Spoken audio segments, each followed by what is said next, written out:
Pelican, Alaska. Pelican is a city in the northwestern part of Chichagof Island in Hoonah-Angoon Census Area in the U.S. state of Alaska. As of the 2010 census, the population of the city was 88, down from 163 at the 2000 census.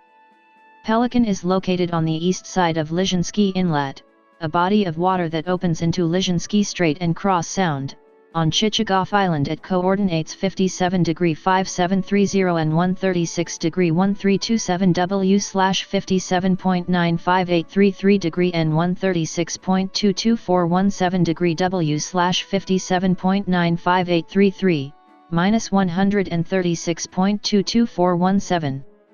According to the United States Census Bureau, the city has a total area of 0.73 square miles, of which 0.62 square miles are land and 0.1 square miles, or 16.25%, are water. According to the Köppen climate classification system, Pelican has a humid continental climate. Pelican first appeared on the 1940 U.S. Census as the unincorporated village of Pelican City. It formally incorporated in 1943. It continued to return as Pelican City in 1950 and 1960 on census records. In 1970, onwards, it had returned simply as Pelican. As of the census of 2000, there were 163 people, 70 households, and 41 families residing in the city. The population density was 280.5 people per square mile. There were 94 housing units at an average density of 161.8 per square mile.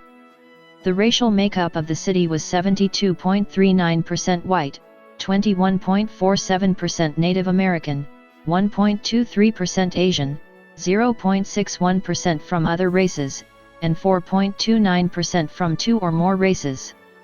0.61% of the population were Hispanic or Latino of any race.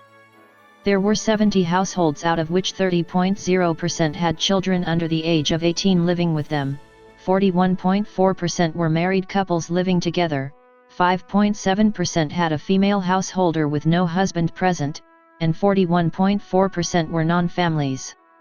28.6% of all households were made up of individuals and 8.6% had someone living alone who was 65 years of age or older. The average household size was 2.30 and the average family size was 2.78.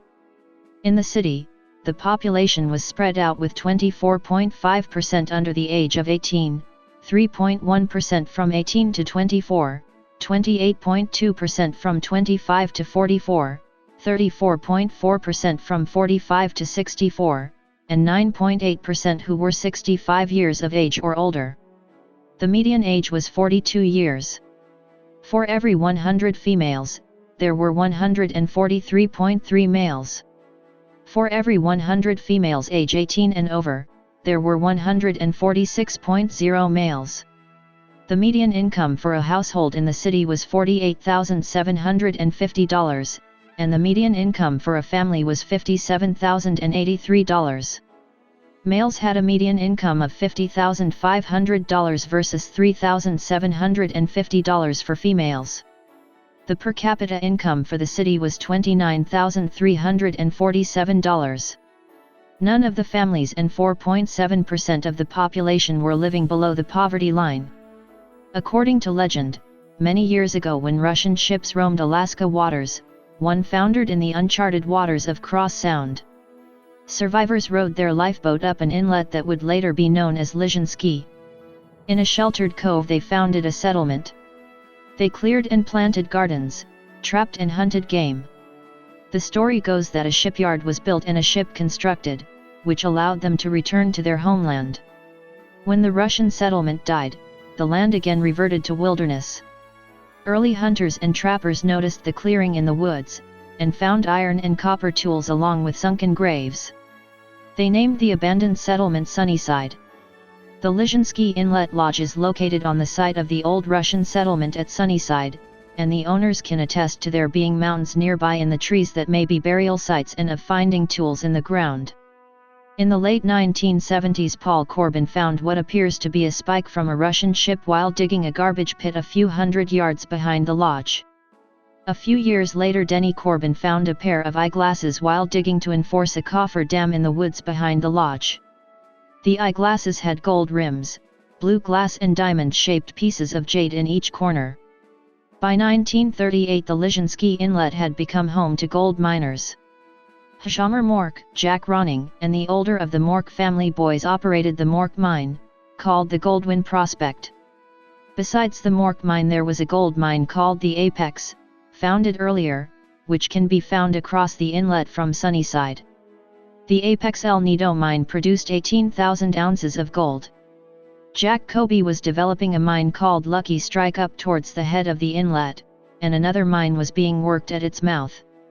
This is the Lizhinsky Inlet Cal Ratikinen found when he started looking for a place to build a town. Ratikinen was an Alaskan pioneer and fish buyer when fish made people wealthy. During the fishing season he would hardly sleep, as he bought fish and ran them from the fishing grounds to Sitka. Ratikinen would leave Deer Harbor when the last trawler had unloaded for the night. He would arrive in Sitka around 3 in the morning, awaken the crew, unload, pick up groceries and arrive back on the fishing grounds by noon. Hoping to give better and faster service to the fishermen and buyers, he began looking for a place to build a cold storage plant close to the fishing grounds.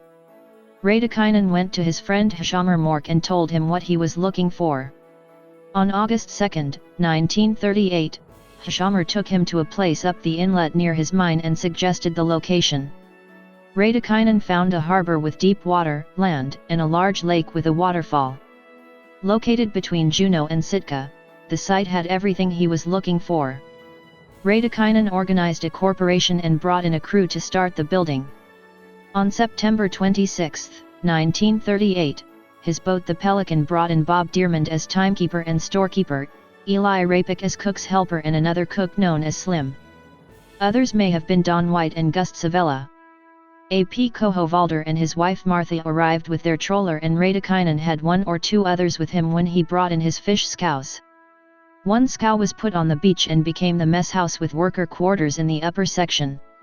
The other scow was anchored out and connected to the beach by a floating walkway. It served as a warehouse as well as living quarters for workers. The town site became known as Pelican City. Why is not known, but probably not to confuse it with Ratikinen's boat the Pelican. Joe and Jim Paddock came with their pile driving equipment. They used their donkey engine on the pile driver to clear timber from the cold storage site. Hjalmar Mork and Jack Ronning moved their air compressor and jackhammers up from their mine to clear rock from the cold storage site. The steam schooner the SS Tongass arrived and dropped overboard tons of lumber and pilings in front of the town, despite Ratikinen's lack of funds. Dearmond was the one that had to request that the captain of the Tongass defer the payment. A sawmill and other supplies were loaded on rafts and dragged ashore. The SS Tongass would be the only steamer into Pelican for the next few years with supplies, but not on regular basis. The first building erected ashore had a dual purpose. It housed a Finnish steam bath on one side and on the other a store and offices for the new corporation. During this time, Pelican was often referred to as Finn Town. The town started looking like a town when the Paddocks and Ratikinen built homes. Arthur Silverman arrived from Sitka with lumber, beer, and a license to operate a beer parlor, and soon was open for business. The expense of building a cold storage, acquiring diesel engines, building a water and electric system left the company short of money. Ratikinen went to Seattle and raised money, but it was never enough. The town continued to grow, because the Depression left little winter work elsewhere. Fishermen and others were willing to take food, tobacco, and stock in the company for their work. There was a major setback when the bathhouse caught fire, and the only available fire equipment was a few buckets of salt water brought up from the beach. The bath/store building was quickly replaced and would later become home to Pelican's first school. One of the first major construction sites was a 2-story multipurpose building. On the first floor a kitchen and mess hall occupied one end, with the office, store, and later the post office on the other side. The upper floor was used for a bunkhouse. This building's second floor is still used as a bunkhouse. Gus Savella, a Finn, an Alaskan fish buyer with engineering experience, oversaw the building of the dam. With the sawmill that had arrived on the Tongass, the Paddock brothers built the wharf, fish house, and started the boardwalk. When the summer fishing season began, the men left to work other jobs or fish their boats, and even Radakainen had to take his scows to their summer stations. Work slowed in 1939, when the Navy began building a base on Japanski Island and outside jobs became available. Even so, a post office under the name Pelican was established on November 27, 1939 with Bob Dearmond as first postmaster. Pelican School opened with Arvo Watto, of Douglas, becoming its first teacher. He would teach 2 generations of children before retiring in the 60s. A sawmill was built and put into operation, producing the lumber to build homes, adding to the permanence of the town. In the summer of 1940 things got livelier when A.R. Brugger of Wrangell brought his floating cannery to Pelican and moored it to the dock. It brought new people and small seine boats to town, and employment to a few of the residents. By the summer of 1941 Pelican had another salmon cannery. The Cape Cross Salmon Company, organized by Larry Freeburn and Pros Ganti, put canning machinery in a retort in the fish house. They made a pack of more than 17,000 cases. Later, Cape Cross would build a separate cannery next to the cold storage. Henry Roden, the former Attorney General of Alaska who was helping Radakainen raise money, finally had success when Norton Clapp agreed to participate in the project. The work of getting the cold storage plant operating immediately gathered speed. J.P. McNeil, who had been in charge of the Booth Fisheries cold storage at Sitka for many years, was hired as manager to oversee the installation of the refrigeration machinery. The hydroelectric power plant was completed and a new office and store building were attached to the cold storage. In August 1942 the first fish was loaded into the sharp freezer. The census in 1939 gave Pelican a count of 48. In 1951 it was up to 180, it would later reach its peak at 250. Pelican Seafoods closed for business in July 2008. The city foreclosed on the seafood plant in 2010. Pelican School District is the school district of the city.